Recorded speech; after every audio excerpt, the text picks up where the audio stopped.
अगर आप spine surgery plan कर रहे हैं, चाहे भले ही ओपन हो चाहे एंडोस्कोपिक हो, तो आपको ये जानना जरूरी है कि सर्जरी के बाद का सफर आपका कैसा रहेगा, मतलब रिहैबिलिटेशन कैसा रहेगा, नॉर्मल लाइफ में जाने में कैसा सफर रहता है। हेलो, मैं डॉक्टर ध्रुव शर्मा हूँ। मैं एक स्पाइन और ऑर्थोपेडिक सर्जन हूँ। मेरी training all India institute of medical sciences AIIMS नई दिल्ली से हुई है। और हम लोग स्पाइन पे और ज्वाइंट्स पे मिनिमली इन्वेजिव टेक्निक से इलाज करने में विश्वास रखते हैं, जैसे कि स्पाइन में एंडोस्कोपिक स्पाइन सर्जरी या पेन मैनेजमेंट इंजेक्शंस, और ज्वाइंट्स में मिनिमली इन्वेजिव ज्वाइंट सर्जरी जैसे कि आर्थ्रोस्कोपिक ज्वाइंट सर्जरीज, पार्शियल नी रिप्लेसमेंट्स और जरूरत पड़े टोटल नी रिप्लेसमेंट्स। आज हम बात करने वाले हैं कि आपका स्पाइन सर्जरी के बाद कैसा सफर रहने वाला है। इसको हम 3-4 मोटे मोटे हिस्सों में तोड़ेंगे कि किस एस्पेक्ट में कैसा सफर रहेगा। इसका बेसिक ये है कि डिफरेंट सफर क्यों रहता है। अगर आप ओपन स्पाइन सर्जरी कराते हैं तो एक डिफरेंट रिहैबिलिटेशन प्रोटोकॉल क्यों रहेगा, अगर एंडोस्कोपिक कराते हैं तो डिफरेंट क्यों रहेगा। दो मेन रीजंस हैं। सबसे पहला है कि ओपन और एंडोस्कोपिक स्पाइन सर्जरी में कोलैटरल टिश्यू का डैमेज कितना है, उसमें जमीन आसमान का फर्क है। अगर आप ओपन स्पाइन सर्जरी कराते हैं तो variable amount of muscle damage, ligament damage, bone damage और ज्वाइंट डैमेज होता है। अगर आप सेम सर्जरी एंडोस्कोपिकली कराते हैं तो minimum amount of muscle damage या negligible amount of muscle damage and ligament damage होता है, और जो आपका ज्वाइंट डैमेज है वो बिल्कुल नहीं होता है, और जो आपकी बोन डैमेज है वो बिल्कुल एज मच रिक्वायर्ड मिलीमीटर्स में होता है। इसकी वजह से आपका जो है पोस्ट ऑपरेटिव रिहैबिलिटेशन डिफरेंट रहेगा। दूसरा इंपॉर्टेंट रीजन ये है कि क्योंकि एंडोस्कोपिक स्पाइन सर्जरी में कोलैटरल टिश्यू डैमेज कम है, इसीलिए स्पाइन स्टेबिलिटी इतनी कॉम्प्रोमाइज नहीं होती है।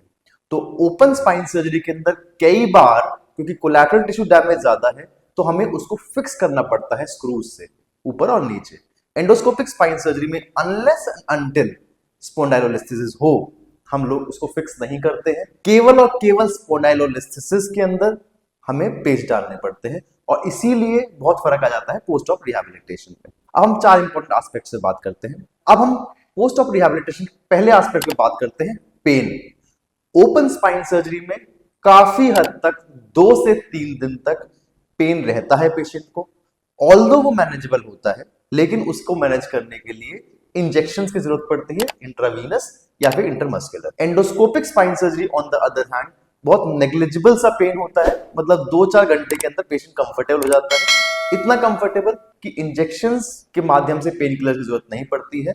हम पेशेंट को नेक्स्ट डे से ही ओरल पेन किलर पे शिफ्ट कर देते हैं। दूसरा इंपॉर्टेंट एस्पेक्ट, आप चलना कब शुरू कर देंगे सर्जरी के बाद। अगर मैं ओपन स्पाइन सर्जरी की बात करूं तो कम से भी कम पेशेंट कंफर्टेबल 2 से 3 दिन में फील करता है, इसलिए 2-3 दिन लग ही जाते हैं पेशेंट को चलने में। एंडोस्कोपिक स्पाइन सर्जरी की मैं बात करूं तो एज अर्ली एज पॉसिबल 3 घंटे, 4 घंटे, 5 घंटे में कोशिश करते हैं कि पेशेंट को चला दिया जाए। एंडोस्कोपिक स्पाइन सर्जरी में जो चलाने में डिले होता है वो दर्द की वजह से या पेशेंट के डिस्कंफर्ट की वजह से नहीं होता है, वो इसलिए होता है कि जो हम सर्जरी कर रहे हैं उसमें किसी ना किसी तरह की बेहोशी तो देते ही हैं, और आमतौर पर जनरल एनेस्थीसिया या स्पाइनल एनेस्थीसिया देते हैं, और इस एनेस्थीसिया इफेक्ट जाने का हम वेट करते हैं और उसके जाने के तुरंत बाद हम पेशेंट को चला देते हैं। तीसरा इंपॉर्टेंट कि प्रिकॉशंस, एहतियात हमें क्या क्या बरतने पड़ेंगे और कब तक बरतने पड़ेंगे। 2 मेन एहतियात होते हैं स्पाइन सर्जरी के बाद कि आप आगे नहीं झुक सकते, आप भारी सामान नहीं उठा सकते। अब अगर ओपन सर्जरी आपने करवाई है तो बड़ी सिंपल सी बात है कि आपने बहुत सारा टिश्यू पीछे से काटा है, जिसकी वजह से स्पाइन डिस्टेबलाइज होने के चांसेस हैं। या फिर अगर पेच डाल दिए हैं तो हम एक्सपेक्ट करते हैं कि दोनों जो मन के ऊपर का मन का और जो नीचे का मन का जिसमें हमने पेच डाले हैं उसके फ्यूज होने तक हमें वेट करना पड़ेगा। तो जो एहतियात है स्ट्रिक्टली आपको 3 महीने तो फॉलो करने ही होंगे, जो टाइम पीरियड 6 महीने तक एक्सटेंड कर सकता है आपके एक्सरेज और आपके पोस्ट ऑपरेटिव सर्जरी के बाद के सीटी स्कैन्स के हिसाब से। Endoscopic spine surgery on the other hand by the virtue कि ये मिनिमली इन्वेसिव है, मिनिमम सॉफ्ट टिश्यू डैमेज हो रहा है, तो जो आपको स्ट्रिक्टली प्रिकॉशंस फॉलो करने हैं कि बिल्कुल आगे नहीं झुकना है, बिल्कुल सामान नहीं उठाना है, ये तो एग्जिस्ट ही नहीं करता है। गार्डेड होता है कि हाँ आपको अगर कुछ करना है, भारी सामान उठाना है या आगे झुकना है तो बेल्ट के साथ या सपोर्ट के साथ कर सकते हो।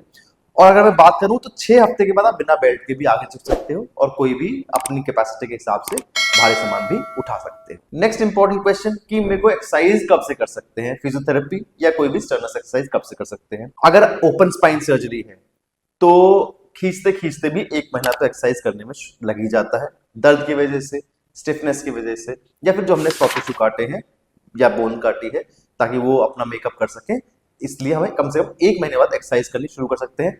एंडोस्कोपिक स्पाइन सर्जरी में ऑन दी अदर हैंड हम एंकरेज करते हैं कि आप नेक्स्ट डे से ही एक प्रॉपर एक्सरसाइज प्रोटोकॉल होता है उसको फॉलो करना शुरू करें। नेक्स्ट कि स्पाइन सर्जरी के बाद आप काम पे कब जा सकते हैं। अब देखिए इसका कोई फिक्स्ड आंसर नहीं है क्योंकि डिपेंड करता है आपका काम किस तरह का है। अगर आपका काम भारी है तो चाहे एंडोस्कोपी कराओ चाहे ओपन करवाओ, कम से कम 6 हफ्ते का रेस्ट तो आपको चाहिए ही चाहिए। लेकिन अगर आपका सेडेंटरी काम है, ज्यादा बैठने का काम है या फिर भारी सामान उठाने का काम नहीं है, तो आप प्रिकॉशंस के साथ विद इन अ वीक अपने काम को ज्वाइन कर सकते हैं एंडोस्कोपिक स्पाइन सर्जरी के बाद। लास्ट कि आप अपने स्पोर्ट्स पे वापस कब जा सकते हैं। देखिए अगर ओपन स्पाइन सर्जरी है तो 6 महीने तक कोई भी हाई इंपैक्ट स्पोर्ट्स आप नहीं खेल सकते। ऑन दी अदर हैंड अगर एंडोस्कोपिक स्पाइन सर्जरी हुई है तो हम एडवाइस करते हैं कि 6 हफ्ते तक तो आपको रेस्ट लेना ही है, लेकिन 6 हफ्ते के बाद आप धीरे धीरे करके स्पोर्ट्स में वापस जा सकते हो। इनिशियली जैसे कि हल्के गेम्स खेल सकते हो, बैडमिंटन जैसे। 3-4 हफ्ते बाद आप क्रिकेट जैसे गेम्स खेल सकते हो, लेकिन हाँ फुटबॉल, रग्बी, कबड्डी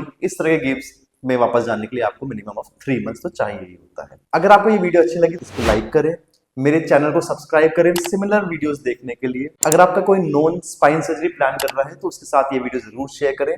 अगर जो आज मैंने बोला है इसके अलावा कोई सवाल है आपका इस टॉपिक से रिलेटेड या पर्टिकुलर किसी एक्टिविटी से रिलेटेड, तो आप कमेंट में पूछ सकते हैं या नीचे दिए गए नंबर पर कॉन्टैक्ट कर सकते हैं। Thank you so much.